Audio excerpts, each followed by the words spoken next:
दोस्तों 15 जुलाई 2023 सावन शिवरात्रि के दिन करें एक मुट्ठी चावल और एक बेलपत्र वाला महा उपाय। जीवन के हर कष्टों से आपको मिल जाएगी तुरंत मुक्ति। भगवान भोलेनाथ के आशीर्वाद से आपकी हर मनोकामना होगी पूरी। खुशियों से भर जाएगा आपका घर। बरसों से मिलता है ये सुनहरा मौका। और साथ ही जानिए सावन शिवरात्रि के दिन व्रत में क्या खाना चाहिए और क्या नहीं खाना चाहिए, कौन सी सब्जी व्रत में नहीं बनाना चाहिए, व्रत में कब सोना चाहिए और व्रत में कौन सी गलती पाप का भागीदार बनाती है, किस रंग के कपड़े ना पहने। दोस्तों सावन का महीना 4 जुलाई 2023 से शुरू हो चुका है। यानी साफ साफ अगर कहा जाए तो भगवान शिव के आने का आगाज पृथ्वी के हर कण कण में शुरू हो चुका है। सावन महीने की शिवरात्रि 15 जुलाई को पड़ रही है। दोस्तों ये व्रत भारत में ही नहीं विदेशों में भी करोड़ों की संख्या में लोग भगवान भोले बाबा के लिए रखते हैं। भगवान भोलेनाथ के सामने विभिन्न विभिन्न प्रकार की पूजा पाठ उपाय करते हैं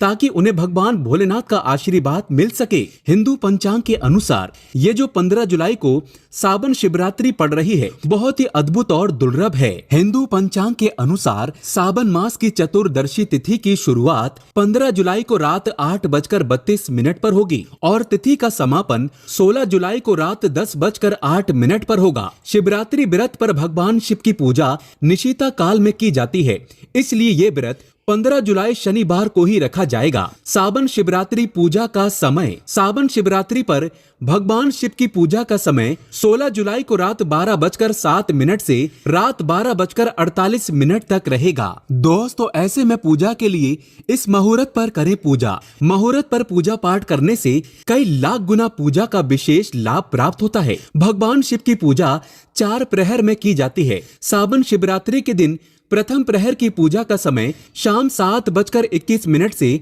रात 9:54 तक रहेगा। इसके बाद द्वितीय प्रहर की पूजा टाइमिंग रात 9:54 से रात 12:27 तक की जाएगी। द्वितीय प्रहर की पूजा का समय रात 12:27 से सुबह 3 बजे तक और सुबह 3 बजे से सुबह 5:33 तक पूजा का चतुर्थ प्रहर रहेगा। व्रत पारण का शुभ मुहूर्त 16 जुलाई को सुबह 5:33 से दोपहर 3:54 तक है। दोस्तों व्रत में क्या क्या खाना है और कब खाना है ये सारी जानकारी हम आपको इस वीडियो में बताएंगे। वीडियो में अंत तक बने रहना। वीडियो बहुत ही सुंदर है। दोस्तों कहने का मतलब ये है कि आज का दिन बहुत ही पवित्र और पावन दिन होगा। शिव पुराण के अनुसार अगर आज आप भगवान भोलेनाथ जी के लिए व्रत कर रहे हैं और व्रत के साथ साथ आपने एक मुट्ठी चावल और एक बेलपत्र वाला महा उपाय कर लिया, जिसके बारे में हम आपको इस वीडियो में बताने जा रहे हैं, तो दोस्तों न केवल आपके जीवन के समस्त प्रकार के दुखों से आपको हाथों हाथ आज ही के दिन मुक्ति मिल जाएगी, बल्कि आपकी कोई भी मनोकामना हो वो जरूर ही पूरी होगी। शिव पुराण के अनुसार अगर आप व्रत नहीं कर सकते हैं तो अगर आप भगवान भोलेनाथ जी के सामने नियम पूर्वक कुछ उपाय कर लें तो आपको भगवान भोलेनाथ का आशीर्वाद मिल सकता है। दोस्तों सावन का पवित्र महीना पूरी तरह से भगवान भोले बाबा को समर्पित होता है। कहा जाता है कि इस महीने कोई भी व्यक्ति भगवान भोलेनाथ के सामने अपनी झोली फैलाता है, भगवान भोलेनाथ उस व्यक्ति की झोली खुशियों से भर देते हैं। और कोई भी व्यक्ति इस महीने भगवान भोलेनाथ को सच्चे दिल से पुकारता है तो भगवान भोलेनाथ उसकी जरूर सुनते हैं और उसको अपना आशीर्वाद भी देते हैं। इसलिए अगर आप चाहते हैं कि भगवान भोलेनाथ की कृपा सदैव आपके ऊपर बनी रहे तो दोस्तों पूरी सच्ची श्रद्धा और पूरे विश्वास के साथ कमेंट बॉक्स में लिख दीजिए ओम नमः शिवाय हर हर महादेव। और दोस्तों अगर आप भगवान शिव जी के सच्चे भक्त हैं तो वीडियो को लाइक करना मत भूलिएगा। दोस्तों जरा एक बात को समझ लीजिए। कहा जाता है कि सावन का पवित्र महीना पूरी तरह से भगवान भोले बाबा को समर्पित होता है। इस दौरान कोई भी व्यक्ति भगवान भोलेनाथ जी की विधि विधान से पूजा कर ले तो मान के चलिए उसको भगवान भोलेनाथ का आशीर्वाद मिल सकता है। कहा जाता है कि सावन के महीने का जो सोमवार का व्रत होता है और सावन शिवरात्रि का जो व्रत होता है इसका अपने आप में विशेष और खास महत्व होता है। कोई भी व्यक्ति अगर सावन के महीने के प्रत्येक सोमवार को व्रत कर ले और सावन में जो शिवरात्रि आती है उसका व्रत कर ले तो माना जाता है कि भगवान भोलेनाथ की उसको असीम कृपा प्राप्त होती है, क्योंकि भगवान भोलेनाथ सोमवार के व्रत के वक्त बहुत ही ज्यादा प्रसन्न मुद्रा में होते हैं और अपने दोनों हाथों से अपने भक्तों पर कृपा बरसाते हैं। और जो भी व्यक्ति उनके लिए व्रत करता है, भगवान भोलेनाथ की कृपा से उस व्यक्ति के पिछले जन्मों के पापों से उसको मुक्ति मिल जाती है, यानी कि मुक्ति मिल जाती है और उस व्यक्ति को स्वर्ग में जगह मिलती है। व्यक्ति शिवलोक में चला जाता है। इसलिए आपने भी देखा होगा कि भगवान भोलेनाथ के भक्तों की संख्या अन्य देवी देवताओं के भक्तों की संख्याओं में बहुत ही ज्यादा है। और कहा जाता है कि सावन का पवित्र महीना बहुत ही पवित्र महीना होता है, जिस दौरान की गई पूजा साधना क्रिया खाली जा ही नहीं सकती। और सावन सोमवार व्रत और महाशिवरात्रि व्रत का क्या कहना। दोस्तों, सावन के महीने को भाग्य उदय करने वाला महीना भी बोला जाता है। कहने का मतलब यह है कि अगर आप अपने जीवन में दुर्भाग्य, कष्ट, परेशानी, गरीबी से बहुत परेशान हैं, किसी बीमारी ने आपको जकड़ लिया है, जिसका इलाज करा करा कर आप थक चुके हैं और आप हार मान चुके हैं, तो दोस्तों चाहे जैसी भी दिक्कत हो, चाहे जैसी भी परेशानी हो, बस आपको सावन के पवित्र महीने के दौरान भगवान भोलेनाथ की पूजा करना है, तो आपको जीवन के हर कष्टों से मुक्ति मिल जाएगी। और दोस्तों, आज अगर आपने इस दिन कर लिया एक मुट्ठी चावल और एक बेलपत्र वाला महा उपाय जो आपको हम बताने जा रहे हैं, जो कि शिव पुराण के अनुसार, तो आपकी कैसी भी मनोकामना हो, मान के चलिए आप लंबे समय से नौकरी की तैयारी कर रहे थे, आपकी नौकरी नहीं लग रही थी, आपकी नौकरी जरूर लगेगी। इस उपाय को करने के बाद आपका बंद पड़ा व्यापार चल पड़ेगा, आपके जीवन में धन आना शुरू हो जाएगा, धन आने के सारे रास्ते खुल जाएंगे और भगवान भोलेनाथ का आपको वो आशीर्वाद मिलेगा जिसके बाद आप जो भी कार्य शुरू करेंगे उस कार्य में आपको सफलता प्राप्त होगी। दोस्तों, चावल को हमारे हिंदू धर्म में बहुत ही पवित्र माना गया है। कहा जाता है भगवान विष्णु जी, माता लक्ष्मी जी और भगवान भोलेनाथ और कई देवी देवताओं की पूजा में चावल का प्रयोग अवश्य ही किया जाता है। चावल को सनातन धर्म में अक्षत बोला जाता है और दूसरी तरफ जो बेलपत्र होता है वो भगवान भोलेनाथ को बहुत ही प्रिय है। भगवान भोलेनाथ जी की पूजा में अगर आप बेलपत्र का उपाय करेंगे तो आपकी जो पूजा होगी वो तुरंत सिद्ध हो जाएगी। आप जो भी उपाय करेंगे उसका आपको पलट करके तुरंत लाभ मिलेगा। और दोस्तों, आज सावन शिवरात्रि व्रत भी पड़ रहा है और अगर ऐसे में आपने शिव पुराण के अनुसार मात्र एक मुट्ठी चावल और एक बेलपत्र वाला महा उपाय कर लिया, तो दोस्तों मान के चलिए भगवान भोलेनाथ के आशीर्वाद से आपके जीवन में आपको किसी भी प्रकार की परेशानी का सामना नहीं करना पड़ेगा। आपके जीवन में आप एक खुशहाल जीवन जिएंगे और इस उपाय को करने के बाद आपको अपने जीवन में चमत्कारी बदलाव देखने को भी मिलेगा। दोस्तों, इसलिए अगर आप चाहते हैं कि भगवान भोलेनाथ की कृपा हमेशा आप पर बनी रहे, भगवान भोलेनाथ के आशीर्वाद से आप अपने जीवन में बहुत ही उन्नति करें, बहुत ही आगे जाएं, तो पूरी सच्ची श्रद्धा और पूरे विश्वास के साथ इस वीडियो को लाइक कर दीजिए। दोस्तों, एक काम कीजिएगा, जैसे हमने आपकी राशि के अनुसार उपाय बताए और कई लोगों को लाभ भी मिला, ठीक उसी प्रकार आप दोबारा से कमेंट बॉक्स में फिर से अपनी राशि डाल दीजिएगा। आपकी राशि के अनुसार कोई भी ऐसा उपाय होगा जिस उपाय को करके आप कोई लाभ पा सकते हैं, तो वो आके हम आपके कमेंट में रिप्लाई करके बता देंगे। दोस्तों, सबसे पहला उपाय जो हम आपको बताने जा रहे हैं ये है मनोकामना पूर्ति का महा उपाय। और इस उपाय को करने के बाद आपकी कोई भी मनोकामना होगी, कोई भी इच्छा होगी, आज के दिन ये उपाय करने के बाद वो जरूर पूरी होगी। इस उपाय के लिए आपको कुछ चीजें चाहिए होंगी, जैसे आपको एक मुट्ठी चावल चाहिए। चावल कौन सा होना चाहिए? बिना टूटा फूटा होना चाहिए, वरना टूटे फूटे चावल का आपने इस्तेमाल अगर कर लिया तो आपको बहुत बड़ा पाप लग सकता है। दूसरा, आपको एक लोटा जल चाहिए होगा। आपको 3 पत्ते वाला बेलपत्र चाहिए। 3 पत्ती वाला बेलपत्र मतलब एकदम चिकना बेलपत्र होना चाहिए, कटा फटा बेलपत्र बिल्कुल भी नहीं होना चाहिए। 6:44 से पहले मतलब शाम के 6:44 से पहले आपको भगवान भोलेनाथ के मंदिर जाना है। सबसे पहले अपना मुंह उत्तर की तरफ करके भगवान भोलेनाथ का अभिषेक 1 लोटा जल से करना है। फिर शिवलिंग पर आपको 1 मुट्ठी चावल रखना है। फिर 1 मुट्ठी चावल के ऊपर आपको 3 पत्ती वाला बेलपत्र इस प्रकार से रखना है कि बेलपत्र की डंडी आपकी तरफ होनी चाहिए। फिर आपको हाथ जोड़ करके 108 बार ओम नमः शिवाय का जाप करना है। फिर अपनी मनोकामना बोलनी है। इतना उपाय विधि विधान से अगर आज के दिन आपने कर लिया तो दोस्तों मैं ईश्वर की सौगंध खाता हूँ, आपकी कोई भी मनोकामना होगी वो भोलेनाथ के आशीर्वाद से जरूर पूरी होगी। दोस्तों, दूसरा उपाय है धन प्राप्ति का महा उपाय। अगर आप चाहते हैं कि आपके जीवन में इतना धन आए, फिर आपको धन की कमी ना हो, आपके जीवन में धन आने के सारे रास्ते खुल जाएं, आपके जीवन में आप जो भी धन पाए उसमें वृद्धि हो जाए। तो ये महा उपाय कीजिएगा जो हम आपको बताने वाले हैं। इस उपाय के लिए आपको कुछ चीजें चाहिए होंगी। आपको एक तांबे का लोटा चाहिए, उसको आपको पूरा शुद्ध गंगा जल से भरना है। गंगा जल मार्केट में बड़ी आसानी से मिल जाता है। उसमें आपको डालना है दोस्तों 11 चावल के दाने। अब आपको एक सफेद कपड़ा लेना है। सफेद कपड़े पर आपको एक मुट्ठी चावल रखना है। अब आपको जाना है भगवान भोलेनाथ जी के मंदिर। ध्यान रखिएगा, ये उपाय आपको शाम को 6:44 से पहले आपको करना है। भगवान भोलेनाथ के मंदिर जाइए।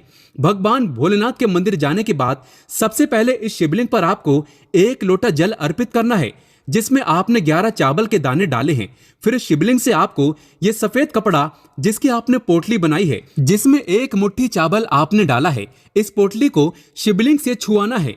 इस पोटली को उठा करके लाना है, अपने घर की तिजोरी की दक्षिण दिशा में रख देना है। सिर्फ इतना उपाय आज के दिन अगर आपने कर लिया, आपके जीवन में कभी भी पैसों की कमी नहीं रहेगी। ये पोटली जो आपने अपनी तिजोरी में रखा है, मान के चलिए ये आपके जीवन में धन को खींचने का काम करेगी। ये एक तरीके से चुंबक बन जाएगी जो आपके जीवन में धन आने के सारे रास्ते को खोल देगी। दोस्तों, इसी प्रकार से मान लीजिए आपको शनि दोष है, मंगल दोष है, आप अपने जीवन में इस चीज को लेकर के बड़ा परेशान है, आपका दुर्भाग्य हमेशा आपके पीछे पड़ा रहता है, तो आपको क्या करना चाहिए? आपको आज यानी कि 16 जुलाई सावन शिवरात्रि के दिन ये उपाय शाम 6:44 से पहले करना है। और ये उपाय के लिए एक लोटा शुद्ध जल ले लीजिए। एक लोटा शुद्ध जल में आपको 108 चावल के दाने डालने हैं और आपको लेना है एक सफेद कपड़ा, उसमें 2 लोटा चावल डालना है। इस सफेद कपड़े के साथ आपको भगवान भोलेनाथ के मंदिर जाना है। भगवान भोलेनाथ के मंदिर जाने के बाद शिवलिंग पर सबसे पहले आपको क्या करना है कि एक लोटा जल अर्पित करना है।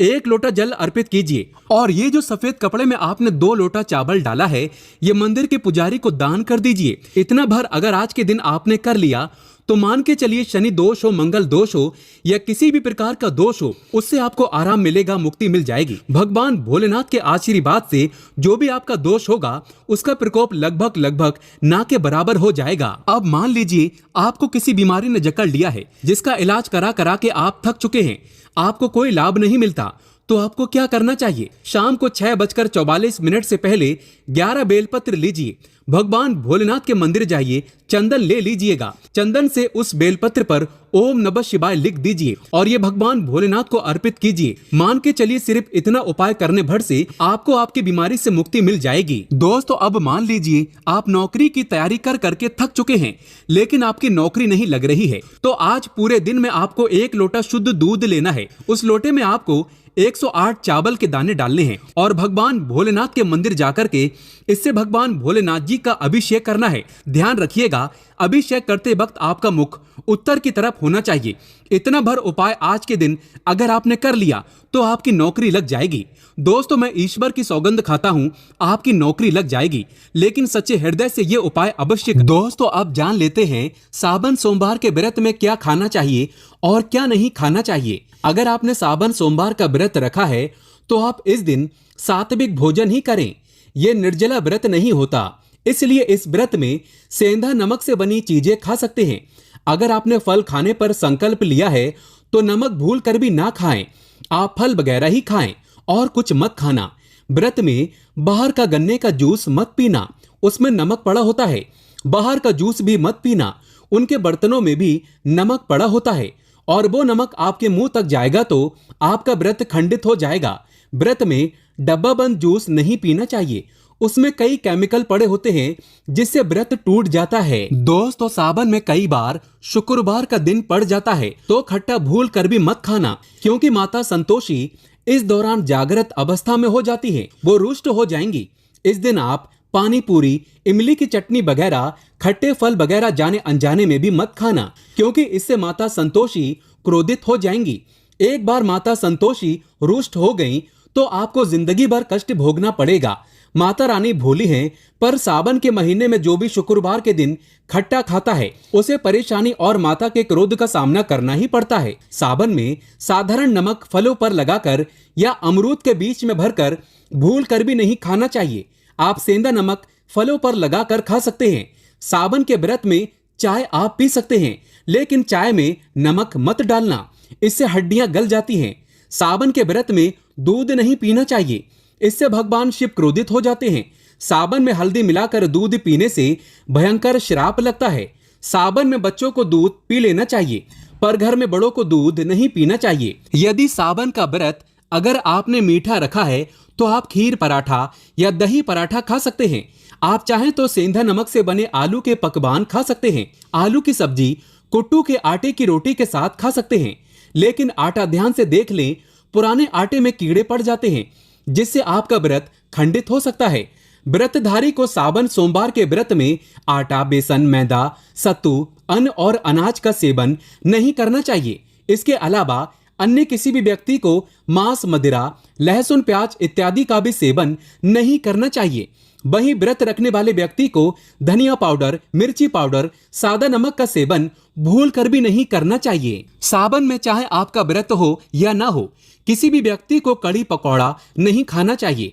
और वहीं पत्तेदार सब्जियां, पालक, मेथी, लाल भाजी, बथुआ, पत्ता गोभी जैसी सब्जियां या साग सब्जियां भूल कर भी नहीं खाना चाहिए। ये जहर के समान मानी जाती हैं। इसमें कीड़े आ जाते हैं, सांप, बिच्छू वगैरह आ जाते हैं। और जो भी व्यक्ति सावन में बैगन की सब्जी खाता है, उस व्यक्ति को घोर पाप लग जाता है। इसी कारण लोग द्वादशी और चतुर्दशी पर बैगन नहीं खाते। पत्तेदार सब्जियां क्यों नहीं खाई जाती, इसके पीछे एक कथा है, मैं आपको बताऊंगा। दोस्तों, सावन के पवित्र महीने में कौन सी गलतियां नहीं करना चाहिए? ये गलतियां पाप का भागीदार तो बनाती ही हैं, साथ ही साथ ऐसा व्यक्ति नरक में अटका रह जाता है। सावन में घर के सभी लोगों को सुबह जल्दी उठना चाहिए और जितना जल्दी हो सके कम से कम पहला सावन स्नान अवश्य करें।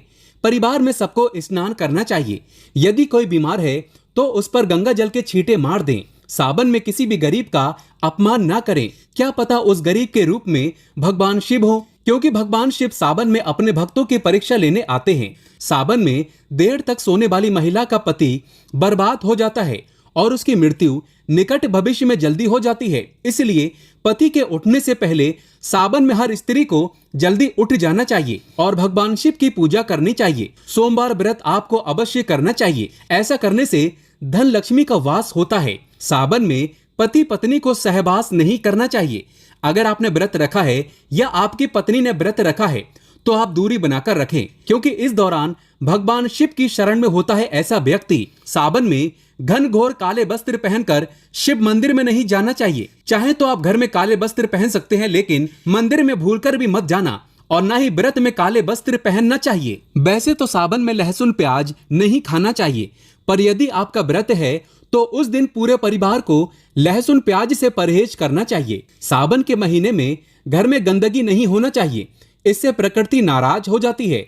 सावन में आपके घर का जो मंदिर है उसमें माचिस के खाली पड़े डिब्बे या माचिस नहीं रखना चाहिए। सावन में घर में किसी भी व्यक्ति को गाली नहीं देना चाहिए, चुगली आदि नहीं करना चाहिए।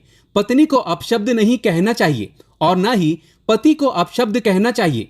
इससे भगवान शिव आपको श्राप दे देते हैं। सावन में जो भी व्यक्ति दूध में हल्दी डालकर पीता है उसके ऊपर महाकाल का क्रोध बरसता है। सावन में बाल, नाखून, दाढ़ी वगैरह नहीं बनवाना चाहिए। ये आपको पहले कर लेना चाहिए।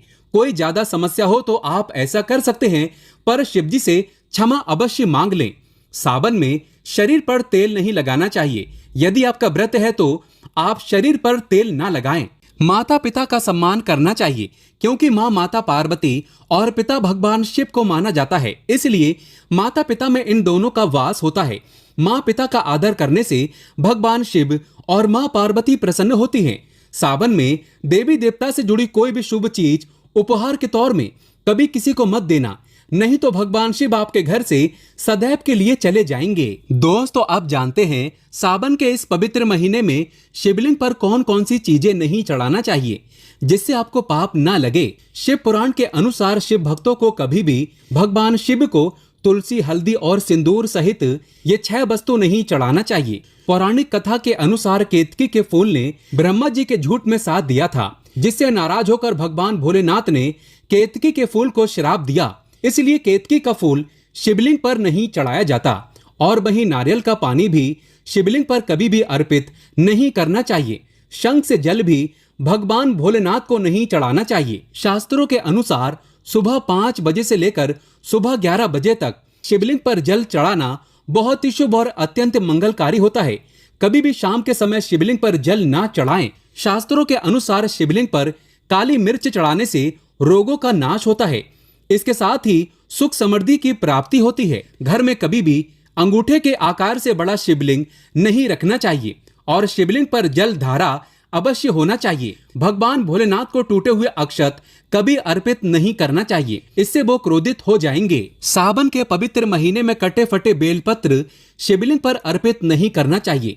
बेलपत्र की संख्या 3 होना चाहिए। बेल पूरे साबुत होना चाहिए, लेकिन आप 6 महीने पुराना बेलपत्र भी शिवलिंग पर अर्पित कर सकते हैं, लेकिन वो कटा फटा ना हो। 6 महीने तक बेलपत्र पवित्र और शुभ माना जाता है। सच्चे दिल से बेलपत्र शिवलिंग पर चढ़ाने से 21 मनोकामनाएं पूर्ण हो जाती हैं। भगवान शिव को दूध में पानी डालकर नहीं अर्पित करना चाहिए, इससे आपको फल भी इसी तरह ही मिलेगा। भगवान शिव को एक बूंद भी आप अर्पित कर सकते हैं, पर दूध शुद्ध होना चाहिए और आपका मन भी शुद्ध होना चाहिए। शास्त्रों के अनुसार पीतल के कलश से शिवलिंग पर दूध चढ़ाना सबसे उत्तम बताया गया है। धार्मिक कर्म कांड में पीतल के बर्तनों का विशेष महत्व बताया गया है। विवाह आदि के कार्यों में इसलिए पीतल के बर्तनों का प्रयोग किया जाता है। आपको बता दें, सोमवार को पीतल के कलश से ही शिवलिंग पर दूध से अभिषेक शुभ बताया गया है। स्टील और प्लास्टिक से बने बर्तन का प्रयोग न करें। शिवलिंग पर जल चढ़ाते समय वो जल आपके पैरों के पास नहीं जाना चाहिए, अशुभ माना जाता है। उसे लांघना भी नहीं चाहिए, उसे हम जलहैरी कहते हैं। सावन में जल अपने घर का होना चाहिए। मंदिर से जल भरकर मंदिर में ही अर्पित नहीं करना चाहिए, इससे आपका भाग्य खराब हो सकता है। दोस्तों, सावन में ये चीज खा लेने से दुनिया की कोई भी ताकत आपको धनी होने से रोक नहीं पाएगी। मैं ईश्वर की सौगंध खाता हूँ, अगर आपने सावन में ये चीज खा ली तो आपको करोड़पति होते देर नहीं लगेगी, लेकिन सच्चे दिल से ही खाना है।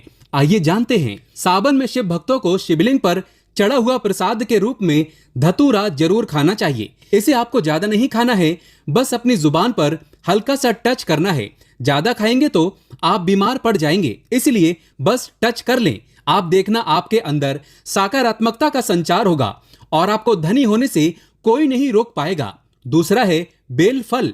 बेल फल प्रसाद के रूप में खाने से माता पार्वती के साथ साथ भगवान शिव की कृपा भी बरसेगी और समस्त 33 कोटि देवी देवता आपको धनवान बनाएंगे। बस ये चीजें आपको खाना है और आप खुद देखना, आपको धनी होने से दुनिया की कोई भी ताकत रोक नहीं पाएगी। दोस्तों, अगर आप वाकई में माता पार्वती और भगवान शिव को अपने घर पर बुलाना चाहते हैं तो कमेंट बॉक्स में लिखें, भगवान शिव आपका स्वागत है हमारे घर में। एक लाइक जरूर करें। धन्यवाद।